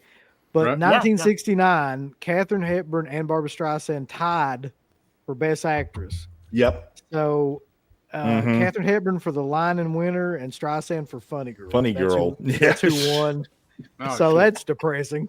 Hey, It does that is. work then? They have to share an Oscar or something? I've Or never they- heard of that, but Well, it was No, a no. tie, but it was a tie by the Academy. Yeah. No. Very So- rarely has there been a tie. Yeah. But yeah, so moving on to the Tenant. Yeah, man. And I guess you've all got this version. Yeah. Yeah. I've got And I'm that so one. Vinegar scared that this Syndrome. is gonna fuck up and fall off one day because Yeah. it's so Yeah. like It probably will at some Right point. now, yeah. it just What fell out. company put that out? That's Vinegar Syndrome. Vinegar Syndrome. It was That's a the hell of a Vinegar release. Syndrome release? Oh, I'm Yeah. going to buy Yeah. it now. Oh, Yeah, shit. it's an amazing got release. the damn Windows shit going on. I'm going to Pretty buy damn it now. I'm going to buy it Pretty now because I saw this for the first time today and really Right. liked it. Yeah. Okay. Yeah. Yeah. Although, from what I understand, the Scream Factory Blu-ray has some different extras. From what I understand, they weren't able to get everything. This is loaded, transferred though. over. This Yeah, is I've loaded. heard it It's is. got- Yeah. Mhm. It's got Stephen Thrower interview on here. Troy Howarth and Nathaniel Thompson do the commentary. Mhm. They do a great Mhm. job on that. Yeah. There's even an audio interview with the writer of the book. I believe. Wow. Mm. Yeah. That he adapted it from, and so you can hear it's pretty solid. It's loaded with features, though. Well, they're getting ready to have a half-off sale coming up, so hold off. You get you a deal here in a couple, Yeah. well, about a week or so. Yeah, Oh, I might get that on Black Friday then. yeah. I bought it day Yeah. one. I mean, it was kind of, but So this is This- one of those movies where Oh. when I saw it, mhm. it was just by chance. I was just laying around one day and I was like, fuck it. It was like Amazon Prime or something like that. I watched it on some streaming hell. service. Okay. And I watched it and like in the middle of it, I was like, this is really making me uncomfortable. Like it's really like getting under my skin somehow. And this was just like 2 years ago or something. This was not like, when I was young. Right. And I was just sitting there and I was like, what is it about this movie that's like making me this uncomfortable? And it's just the idea of all these people slowly like chipping away at this guy's psyche throughout the film. I mean, and just he's slowly like giving away to his whole identity and everything else, and like conforming to this fucking place. Is what he's doing. Right? He's so timid. He just lets him push him around and fucking. Like, it's really sad that. But I heard that he went back to France, so this is kind of like his personal life story. I feel like. That makes a lot of sense. He was saying how shitty they were to him, I guess, but I mean, these people are real shitty. More so than any other one of these films, the building itself is to me the biggest part of this film, because it's like a microcosm for like what you were saying, like society. Like everybody in it is in their own little different groups, and they're all trying to get him to conform to like different. And if he doesn't, they fucking try to like make fun of him or say they're going to tell on him. It's just this weird kind of meditation about like all of the social groups, and like if you don't fit into them, like they just will make you fit into them, or you'll try to kill yourself. You know what I mean? Like something like that will happen. It's the most fascinating to me of all of his films. I don't know, like there's something about it that really gets under my skin. This is another one I don't spell it out for you though, because you don't. There's a descent into madness, or you've got the link as well with the girl early on who falls, tries to commit suicide and then ends up dying in the hospital bed. I love the fact that they kind of use that early scene and use it at the end as well, which is just genius, I think. And just like Polanski, he looks at the film like it's a comedy, And I was like, he's got a weird take on his own films. I didn't say that. I was like, I mean, there is some dark comedy in here, like Shelley Winters, as soon as he goes into the apartment, she's like, oh, look, she laughs about it. She said, this is where the girl jumped out the damn window, and laughs about it. Like, holy shit. That's what I mean with the cast of this as well. You've got Isabella Adjani. I think she was 21 when she did this. And I didn't even recognize her at first. I couldn't. Man, she's not in it a lot, but when she is, man, she's just such a great actress. And they're trying to make her look bad. Yeah, you can't make her look bad, though. Man. She's stunning. And again, without going on a tangent, I was going to say to Uncle Bill, because I don't know if I've ever asked you this, but I'm surprised you like these 3 films and you don't like Possession. Like that blows my mind. Well, give it another go, man. I was going to say, to be fair, I watched Possession when I was probably about 25. Yeah. Something like that. Yeah. So it's like that movie probably is different if I watch it now than it was then. It's just different eras of your life. Like I just remember Possession at that time being just fucking a slog to get through. No, and I get that. Because if you don't get it at first, totally. But I would definitely love to see you and CK go back to that and do a review and what have you and see it. Well, you never get him to do it because he hates Sam Neill. So Sam Neill, that's no deal there. No, you know how I asked for it. We'll see if Second Sight will send us the new edition that comes out. We might. Oh, review it. Yeah. You need to make a version of Repulsion where it's just CK and Sam Neill. Anything that has to do with Sam Neill, he fucking. No, I'm not a Sam Neill fan. I gotta say too, like I wasn't a huge fan of this movie either. Okay. Tenet? Of the 3, definitely my least favorite of the 3. Okay. Sure. All right. I think Roman Polanski, like to me, he looked very uncomfortable on screen. Like I know that this has to be like his, as far as acting wise, his biggest role, right? Well, he's a child actor. It probably is. But I mean, he did a lot of acting though. Believe it or not. Yeah, he did. To me, he didn't seem like he was comfortable. Maybe that. I mean, that may have helped the movie a little bit. I don't know. I was going to say that's what makes the movie work for me because he looks so uncomfortable. And it's so weird. But you talk about a slow burn. If you're going to prepare people for a slow burn, this movie is a It is, burn. Yeah. Very slow, right? But it kind of has to be because of all of these movies, it's the one that takes the most time to like present each of these different people that are kind of like tearing this guy down. Yeah. And it kind of has to work that way because it's setting up like this whole building is just people that are kind of in these different factions that are trying to get him to act a certain way. They're out to get him, right? And then the they don't want him to have paranoia his and brand shit. cigarettes. Yeah.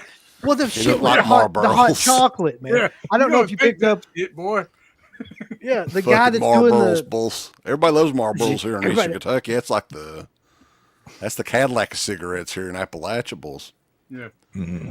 But not in France. Well, I don't know Ain't what the that brand weird was. too? They're in France, but everybody sounds American.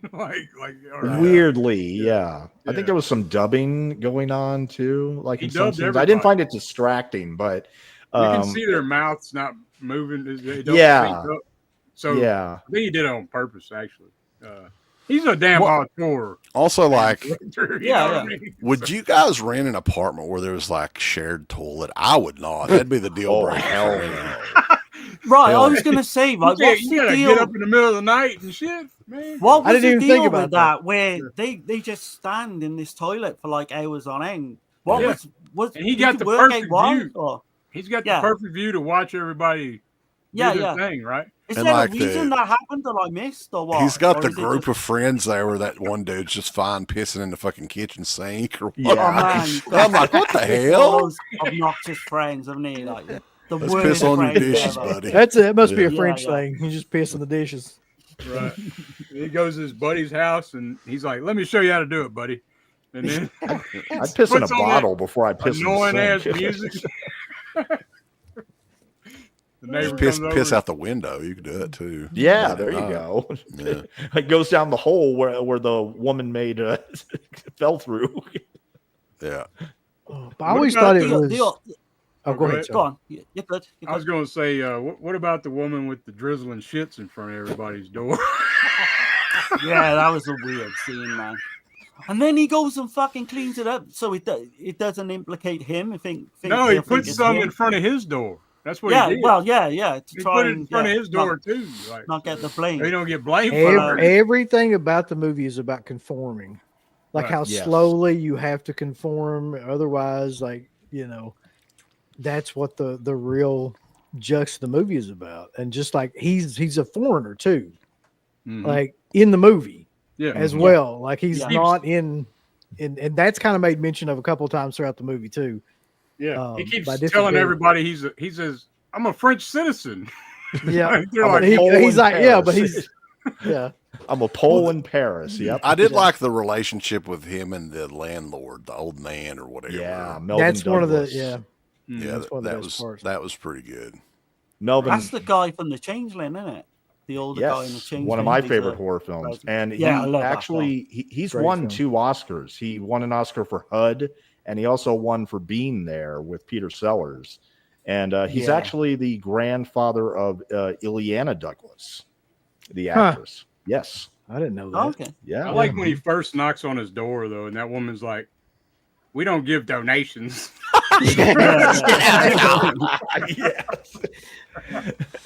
I mean, he's just getting shit on from the jump, man. Oh my God! Throughout Yes. the film.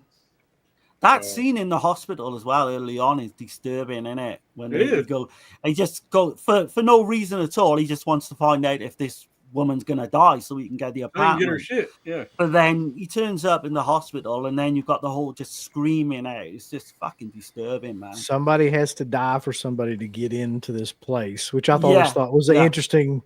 Yeah. Yeah, And that's the part nobody of- leaves. In Yeah. other words, You'll never unless get somebody out alive. dies. Yeah. Yeah. And you notice the mummy shit, like it shows like a Yeah, the mummy hieroglyphics. postcard. Yeah, Yeah. Yeah. the guy that was there before was like an Egyptologist or something like that. That's made mention of it at the beginning of the movie. Right. And like, there's a weird like, is this like voodoo Reincarnation, or Egypt? haunting.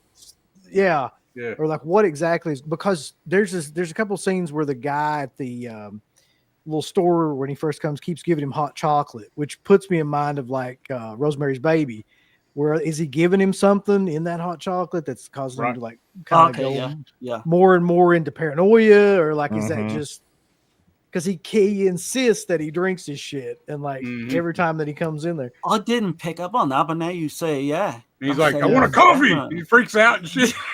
Yeah. I'll take a beer. No, I'll take a coffee. No, actually, a martini will be fine. Like, but I think it was to do with her, wasn't it? The Simone who jumped almost to her death. She was into all these Egyptian, because he finds the book, doesn't he? Egyptian book, and he finds his bra and all that. And her tooth in the wall and wrapped in cotton. The tooth, the tooth thing always freaked me out too. Like, what in the hell does that have to do with anything? I was still trying to figure it out, but like, weird, man. Yeah. That was his. He actually had his tooth extracted to do that. That was his real. What tooth. a nut, man! What the fuck? I didn't know that shit. Attention to detail, that's man. art right there, buddy. When you get that's insanity right there. Is what that is. It is. Well, same difference. But for no reason, like it's in the film, but there's so many creepy things that you just gotta try and work out. Filthy little brat.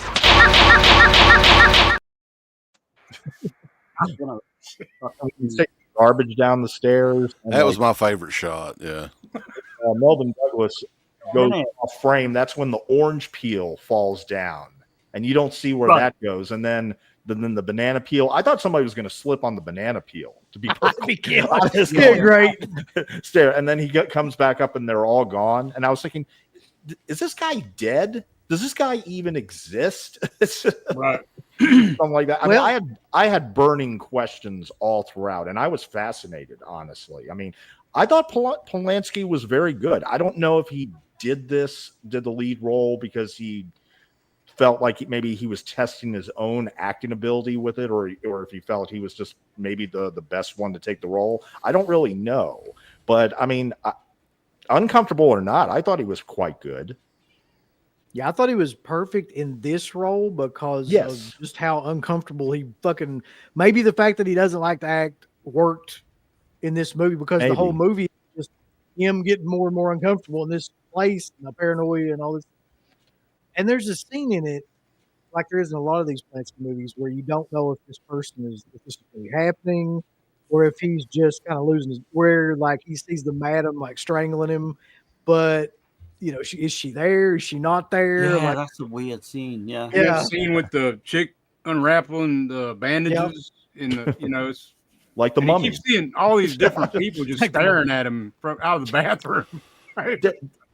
I got to. What's more terrifying than that? He's staring at himself. What the fuck is more terrifying than just a bunch of people staring at you in a bathroom? That is kind of terrifying. Because I'm sure, like Rosemary's Babies, there are clues all over the place that just add up and they all connect together like a puzzle. I mean, I'm just convinced that in every scene, maybe even almost every shot, there's something to add to the puzzle.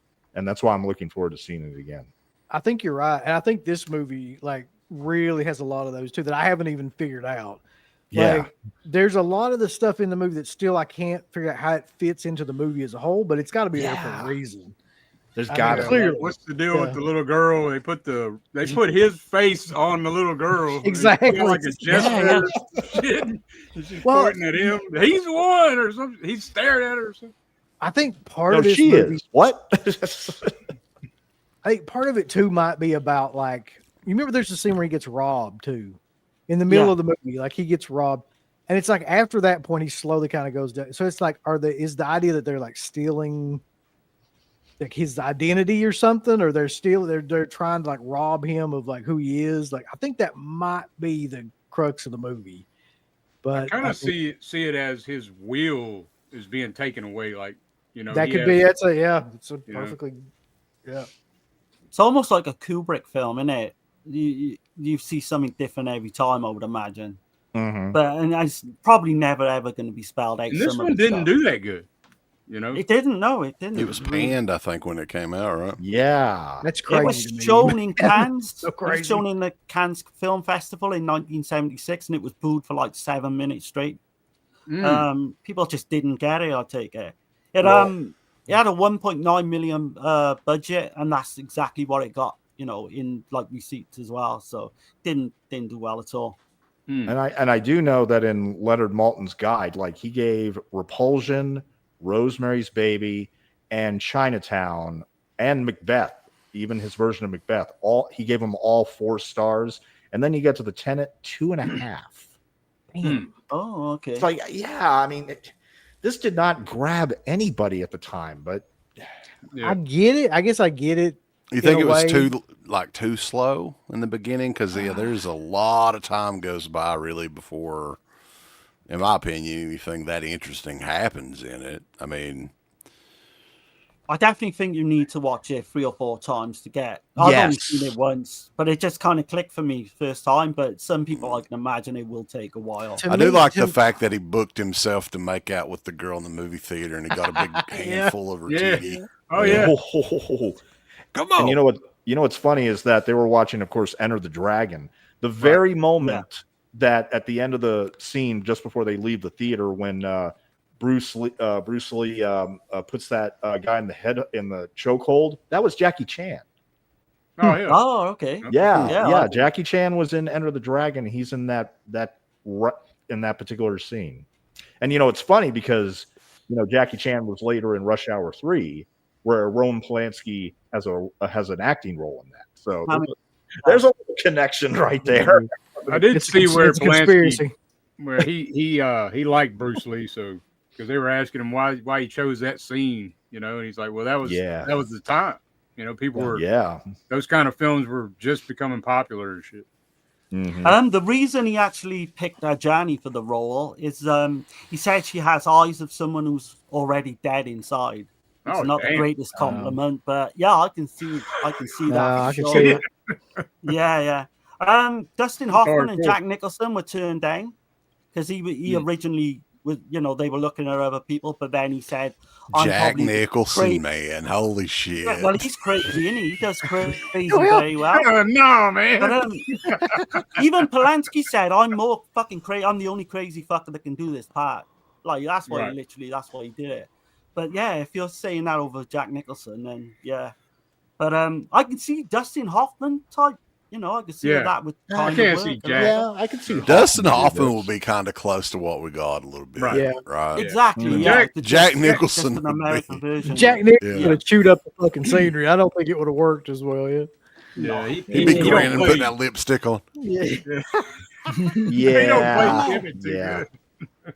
Well, think about it. If Dustin Hoffman did it, that could have been in his audition for Tootsie. Right. Yeah.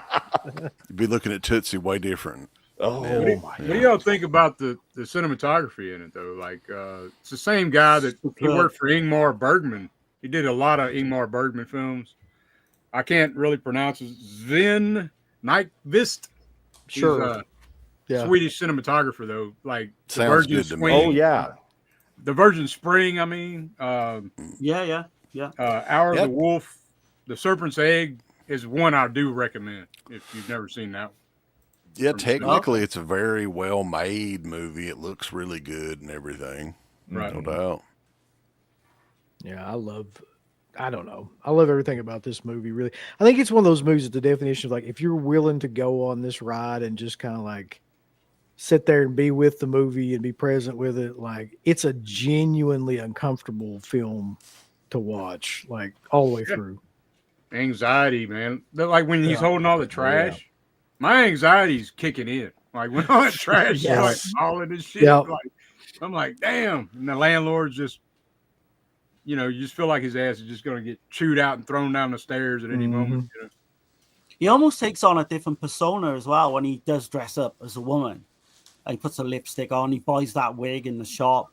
And because he's such a dull character, like, do you know what I mean? Like, trod upon character. Maybe he was, coming into like being a different character as a woman. But all that stuff is weird as well, man. When you don't know, because I didn't know any of that shit. You don't know if he's being possessed at that point. Yeah, it's never spelled out. No, exactly. Yeah.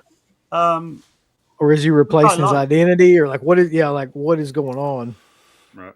Well, I mean, as soon as he finds out, it's almost like when he finds out about the previous tenant killed herself, he is infatuated with that and wants to goes to visit the lady at the hospital before she passes away, and just becomes like enthralled with that. You know. Yeah. Mm-hmm. Mm-hmm. So I think, like Polanski said as well, it was more to do, not really to do about the apartment, but more to do what was going on in his mind.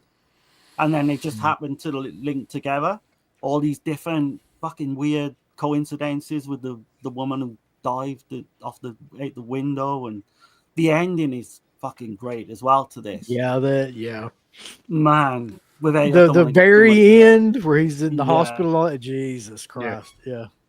Fucking superb, man. I can see this being more of a cult classic over the years to come. Though. I hope so. Like, I hope more people just watch it. Yeah, exactly. I think people are starting to. Go on, sorry. Oh yeah, I was just gonna say I love the fact there's no end credits. You know, it just does that zoom in and then Paramount logo. I love it. Love it. Yeah. Love it. Love it. Love it. Yeah. Mm-hmm. You have to mention the Lumi. Is it called the Lumi crane? At the very beginning, like I think this is the first film that used that shit for the camera. Argento's used it in Tenebrae. Because he goes around the apartment building, doesn't he? Exactly, the crane. I think this was the first film it was used. But that's a crazy, awesome shot. That opening scene. Didn't he do something similar in Rosemary's Baby as well? At the start, you go around the Dakota building, if I remember rightly. Well, that's probably from like I would imagine a helicopter or some shit. Yeah. But he's got that thing he does, you know, and then obviously Argento's probably been a bit influenced by that, you know, so it all comes from something down the line. Right. But no, this one, generally, man, I love this one. Yeah. I didn't know how I was going to take it, but I remember Uncle Bill talking about it, so I blind bought it. I'm glad I did now. Yeah. My first time seeing it was from Uncle Bill talking about it. And I went in and bought it from Vinegar Syndrome. I was like, all right, man, we're gonna give it a go. So.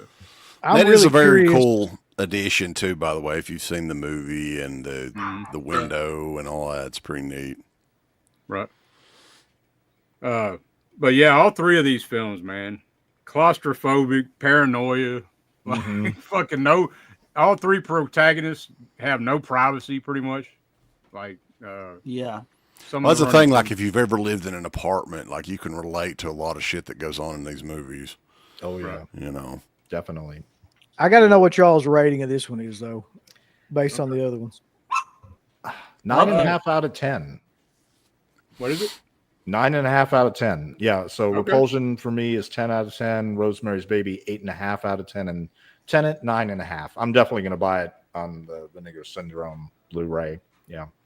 Okay. It's like a 9 for me. That could go higher in time, but just one watch it's like an 8.5 and 9 straight away. Right.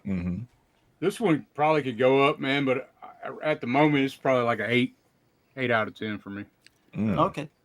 Yeah, I'd go with an 8 too. I mean, of the three, like I said, it's my least favorite, but I kind of understand what he was going for there, and it could improve on more viewings or whatever. Right.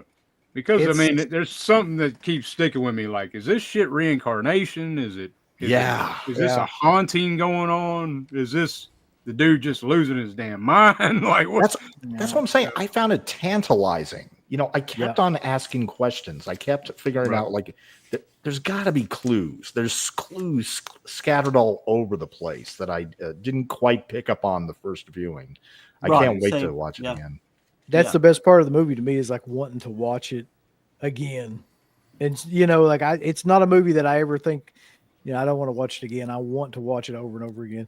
It's my 10 of this list of these films. I thought it would be. It just is. Like, it just connected with me in some weird way when I first watched it. And like, it was a weird time too, because, you know, COVID and shit was going on, and it just happened to be the right time, right? You know, to watch the movie too. But yeah, but I think all these movies, man, like, people should watch all of them. I don't think you go wrong. Man.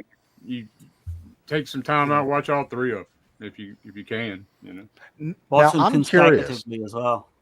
I'm curious to ask all you guys. Like, I mean, I don't know if you've seen all Polanski's movies, but if you were going to do like a Polanski director ranking, would all three of these be in the top 5, you think? Probably. I haven't seen all his stuff. I've seen Chinatown, but that was a long time ago. I've only seen these 3, I think. I want to see Oh. Knife in the Water, but I've only seen 3. In my opinion, I mean, I think Polanski's masterpiece is The Pianist with Adrian Brody. I think that would be number 1 for me, and then Repulsion, and then maybe even The Tenet, number 3. Oh shit! I'm looking at his films on here, and it's like I've seen The Fearless Vampire Killers. Mm-hmm. I've seen The Ninth Gate, which I didn't even know he directed until right now. Yeah, That's a weird ass movie. Yep. The Pianist, I don't think I've seen, but I'm aware of it. I liked Frantic also with Harrison Ford Yeah. that he did in the 80s. Yeah. But that Pirates movie with Walter Matthau. Oh, what a stinker. What a stinker that one is. I mean, of these movies, I've got to watch The Pianist, but like of the ones, these would probably be in my top 3. Yeah. Mm-hmm. Mm-hmm. It's hard to think of anything. I mean, just based on stuff that I normally like, yeah, probably for me too. Yeah, because I can't see, you know, a lot of the Oscar worthy sort of movies. I'm just not really that into those. Yeah, right. Mm-hmm. Which I think I have seen The Pianist, but it was back when it came out. I need to check that one out. 25 years ago or whatever it was. Definitely. But yeah, man, this has been a fun one, man. Yeah, it's been awesome. I appreciate y'all coming on, man. Everybody. Yeah, no problem. Yeah, I love these movies. So it's well, this is stuff we haven't talked about ad nauseum, right? Like the Halloween movies and Freddy Krueger and all that shit. Right. Yeah, no shit. Oh man, that's what we're trying to do with this channel is try and put people onto different films that otherwise may not have watched before and exploring films, man. Just because it's an education as you always, man. Yeah, for sure. I love this comment. He needs to keep his pianist to himself. Hey, Jonathan, what's going on? His pianist to himself. What's up, man? That's so true. I haven't checked out none of the comments. Sorry, y'all. I think Jackson Jack mentioned if Jim Neighbors was the husband in Rosemary's Baby, how interesting of a movie that'd be. Jim Neighbors. Oh yeah. I'd fucking love to see that. Yeah. Well, what y'all got I'm going through up, the comments right now. Oh, go ahead.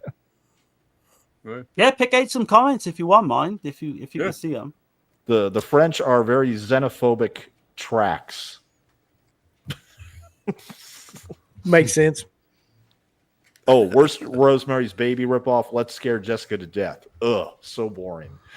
I didn't like that either, and I thought I was in the minority with that. Let's bore the audience to death. I never liked that movie either, to be honest. It's so predictable as well, that film. I've never seen it. I've never seen it. I know Lorne loves it. I think Lorne likes that one, but I just couldn't get into that. Well, See, obviously, Take no bog. Turk. What's that? Anyway, Possession clicked with me. My ex would scream and shout at me all the time. The movie is hard for me to sit through. It is just like her.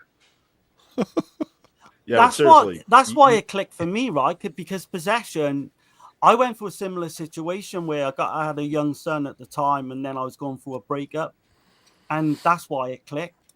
Do you know what I mean? And if that happens, I think it just adds to the film. But yeah, Possession is a fucking masterpiece. There's a lot going on with Possession. I mean, yeah, I'll watch it again. Yeah, I think you'll be pleasant. You can definitely see. I'll say this about it. You can definitely see Clive Barker might have been inspired from 100%. one scene in particular for Hellraiser. But cool. It's probably been 20 years since I've seen that film now, so I need to watch it again. Yeah. I'd be surprised if you didn't like it this time. I really would. Because you kind of know what you're going in with low expectations again now anyway. That's true. Yeah, it will click. I think once it clicks, you'll be a fan, I think. You got to think too, the Berlin Wall was up when that movie was made. Yeah. So it's like a big deal with that film. It's like these films. There's so many hidden meanings to all the different things going on that you can't grasp everything in one kind of viewing anyway. But yeah, anything coming up, man, that y'all want to talk about? Coming up, let's see, on the 20th, this coming Thursday, we're doing something a little bit different. Michael Felcher, Sleepy's going to join us on there. Ranking Thanksgiving foods. Oh, hell. So it's something totally off the wall. We're trying for the We're doing like a tier ranking on Thanksgiving foods, right? Because I know Garrett up north has never had gravy, which I'm like, what the fuck? Who in the hell has never eaten gravy? You never had biscuits and gravy. Biscuits and gravy, right? So biscuits and gravy. It's different, I guess, everywhere in the country. So this will be kind of fun. We're going to put all the foods together and kind of rank them from. Isn't it wild though to you that we've got like a guy that's like a preeminent, film guy, does all these extra things. We're making him rank fucking Thanksgiving food.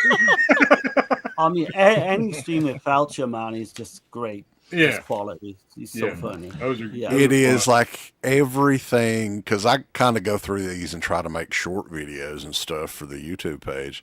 Literally, like everything is like a clip with him. He is so fucking entertaining. So, yeah, for sure. Hell yeah. Got anything else coming up you want to mention? We're doing the Black Friday show. The Vinegar Syndrome and Severin has a sale, and there's a bunch of other sites has sales on Thanksgiving night, late on Thanksgiving night. And we're doing a Physical Media Hall of Fame on the 30th. Oh, nice. I think it's the fourth, I think, year in a row where we go through some of the best physical media releases of all time. And we each have 2 different picks. Oh, yeah. Awesome. Yeah.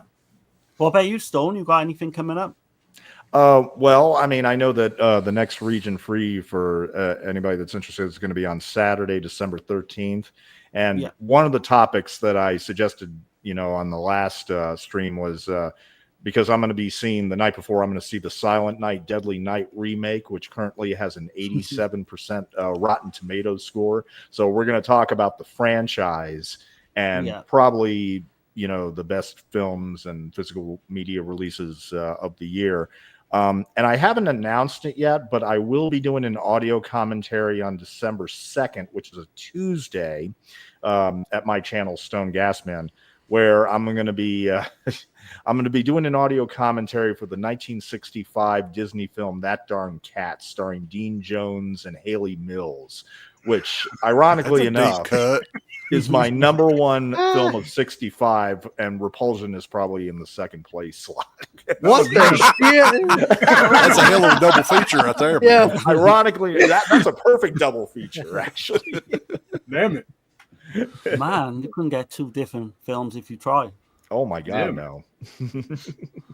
Well, we'll be doing so next Sunday we're going to be doing a Thanksgiving Native American horror themed show. Bone Tomahawk, Scalps, and Antlers. Oh, I don't know if y'all Yeah. seen those, but Antlers, that's kind of an underrated Bone one. Tomahawk is great.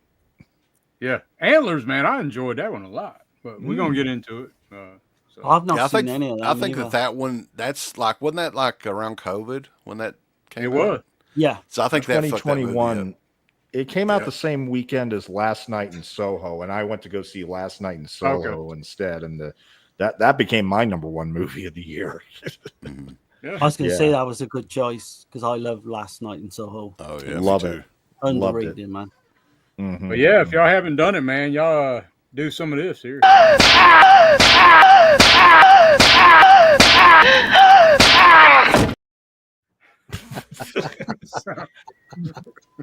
Well, you need the opposite of Roman Polanski slapping the kid in The Tenet. We need a kid slapping an adult now. Bastard!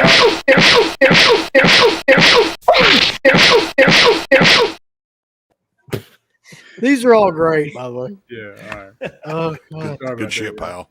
But all right, I know this ain't the regular outro, but I'm gonna do it anyway. So appreciate everybody, man. Y'all coming on, man. This Thanks is for awesome. coming on, Thanks. guys. Yeah, Yeah, Loved no it, man. problem. It's fun. This is Hell great. An absolute blast, gentlemen. Yes. Thank y'all. Hell yeah. So y'all sub to everybody, man. Have a good week coming up, and watch them damn tenants out there. Yeah. Have a good one, See you guys. guys.